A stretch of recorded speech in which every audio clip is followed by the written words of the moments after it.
안녕하세요. 결이 다른 성형 토크 송원정입니다. 오늘은 타 병원에서 코 성형을 받으시고 저희 병원에서 코 재수술을 받은 환자분들 중에 코 안에서 발견된 것들에 대한 이야기를 들어볼까 합니다. 이를 통해서 코 안에 쓸 수 있는 안전한 그런 재료란 무엇인지에 대해서도 제 의견을 말씀드려볼까 합니다. 첫 번째는 L자 보형물입니다. L자 보형물은 1990년대부터 2000년대까지 굉장히 많이 쓰여 그런 실리콘 보형물의 종류인데요. 말 그대로 L자 모양, 즉 90도 이 각도를 갖고 있는 모양을 갖고 있어서 L자 보형물이라고 불리고 있습니다. 사실 이러한 보형물을 써서 아무런 문제 없이 지내시는 경우도 있고요. 만약에 크게 문제가 없다면 이러한 보형물을 지니고 있는 것만으로 꼭 재수술을 하시라 말씀드리지는 않습니다. 하지만 이러한 L자 보형물에는 몇 가지 문제가 있는데요. 첫 번째로 L자 모양이기 때문에 아무래도 코끝의 그런 각도를, 즉 비순각을 조절할 수가 없습니다. 이 얘기는 조금 쉽게 설명드리자면 짧은 코를 조금 길게 뺀다든지 조금 긴 코, 처진 코를 짧게 들어 올리는 그러한 비순각 각도를 조절할 수가 없다는 것이 그런 모양상의 문제인데요. 하지만 사실 더 큰 문제가 따로 존재합니다. 우리가 코 성형을 하고 났을 때 코끝에서 가장 하중을 많이 받는 부위가 바로 이 코끝의 살짝 아랫부분인데요. 이 부위를 의학적 명칭으로는 인프라팁 로뷸울이라고 부르고 있습니다. 이 부위가 결국 코끝이 올라가면서 피부가 얇아지게 되고요. 이때 이러한 인프라팁 로뷸울 바로 안쪽에 보형물이 존재한다면 이것은 자칫 보형물이 비치거나 또는 피부가 많이 얇아졌을 경우에는 심지어는 보형물이 뚫고 나오는 경우도 생길 수가 있습니다. 쉽게 얘기해서 피부 손상까지도 발생할 수 있다, 이렇게 설명을 드리고 있는데요. 우리가 구글에서 실리콘 보형물의 부작용이라고 검색을 했을 때 나오는 이미지들의 상당수는 이런 L자 보형물이 코끝의 바로 아랫부분을 뚫고 나오는 그런 사진들입니다. 그래서 저희 병원은 이 실리콘 보형물은 항상 콧대, 즉 다시 말해서 이 눈 사이를 높이는 용도로만 사용을 해야 된다, 이렇게 설명을 드리고 있고요. 코끝은 자가 연골, 즉 자가 조직으로만 진행하는 것을 원칙으로 삼고 있습니다. 당연하겠지만 그것이 가장 안전한 방법이기 때문에 그러합니다. 두 번째는 콧대 실인데요. 사실 이것도 예전에 제가 영상을 통해서 말씀드린 내용입니다. 콧대에 들어있는 실은 결국 수술할 때 제거를 해야 되는데요. 중요한 점은 이러한 실 제거가 쉽지 않다는 것입니다. 왜냐하면 이러한 실 자체는 주변 조직과 들러붙어 있기 때문에 그러한데요. 어려운 말로는 유착되어 있다, 이렇게 설명을 합니다. 이렇게 유착되어 있는 실을 제거하다 보면 결국 어쩔 수 없이 실 주변의 조직들이 어느 정도는 같이 제거가 될 수밖에 없고요. 이러한 과정이 결국 콧대 피부를 얇게 만드는 그러한 결과를 낳게 됩니다. 결국 이렇게 콧대 피부가 얇아진 상태에서 보형물을 쓰게 될 경우에는 보형물이 비친다든지 또는 보형물로 인해서 피부가 늘어나면서 콧대 피부가 좀 빨개진다든지 그러한 일들이 발생할 수 있습니다.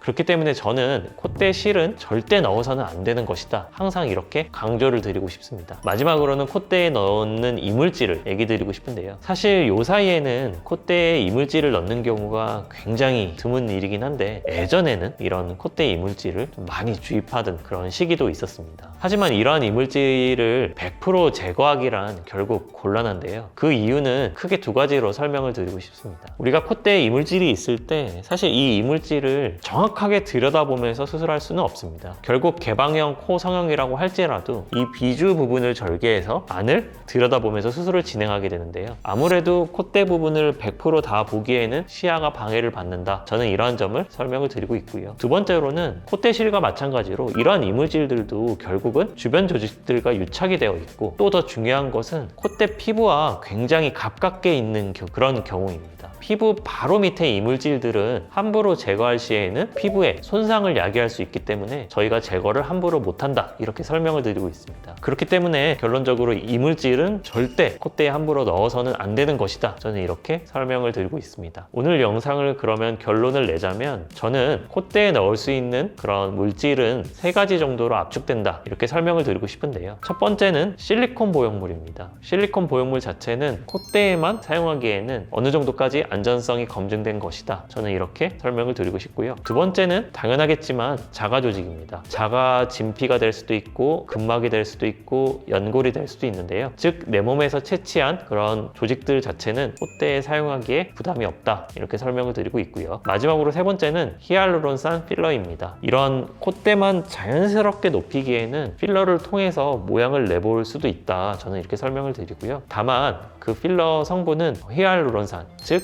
추후에라도 이제 모양적으로 마음에 들지 않으면 녹일 수 있는 그런 필러여야 된다, 이렇게 설명을 드리고 있습니다. 오늘은 저희 병원에서 코 재수술을 진행하면서 콧대에서 나온 그런 물질들을 통해서 하면 안 되는 것들, 또 제가 말씀드리는 해도 되는 것들에 대한 그런 구분을 지어 설명을 드려보았습니다. 오늘 제 설명이 코 성형을 준비하시는 분들께 꼭 도움이 되었으면 하고요. 마지막으로 한 번 더 강조드리지만, 콧대는 실리콘 보형물이나 필러 이외에 다른 것들은 절대 함부로 넣는 것을 저는 추천드리지 않습니다. 이 점을 꼭 명심하셨으면 좋겠습니다. 그럼 지금까지 결이 다른 성형 토크 송 원장이었습니다. 감사합니다.